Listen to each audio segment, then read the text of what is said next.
Mister சாமி, நாங்க மேட்ரிமோனில இருந்து கால் பண்றோம். ஏங்க இனிமே எனக்கு தயவு செஞ்சு கூப்பிடாதீங்க. நான் ப்ரொஃபைல டெலீட் பண்ண போறேன். ஏன் சார், உங்க ப்ரொஃபைலுக்கு நல்ல ரெஸ்பான்ஸ் இருக்கு. MBA படிச்சிருக்கீங்க, மேனேஜரா வேலை பாக்குறீங்க, 40,000 ரூபாய் சம்பாதிக்கிறீங்க. கொஞ்சம் வெயிட் மேடம் பண்ணுங்க. அதெல்லாம் போயிங்க.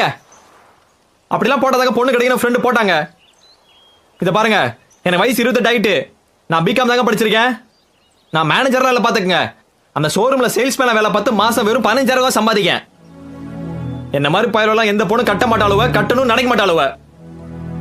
இப்போ உள்ள பொண்ணுகளுக்கு எதிர்பார்ப்பே ரொம்ப அதிகமாயிட்டு. அதுக்கு பொண்ணு பெற்றவங்க கூட பையனுக்கு சொந்த வீடு இருக்கா, சொந்த கார் இருக்கா, பிசினஸ் பண்ணி நல்லா சம்பாதிக்கானு தேடுறானுவ. எங்க அக்கா கல்யாணத்துக்கு கூட ஊரெல்லாம் கடை வாங்கி தான் கல்யாணம் கட்டி கொடுத்தோம். ஆனா அந்த சோதனை நாளைக்கு இன்னொரு பொண்ணு வரக்கூடாதாங்க, வரதட்சணை வேணான்னு சொன்னேன். ஆனா வரதட்சணை வேணான்னு சொன்னதுக்கு உடம்புல தான் குறை இருக்கான்னு எல்லாரும் கேட்கிறானுவ.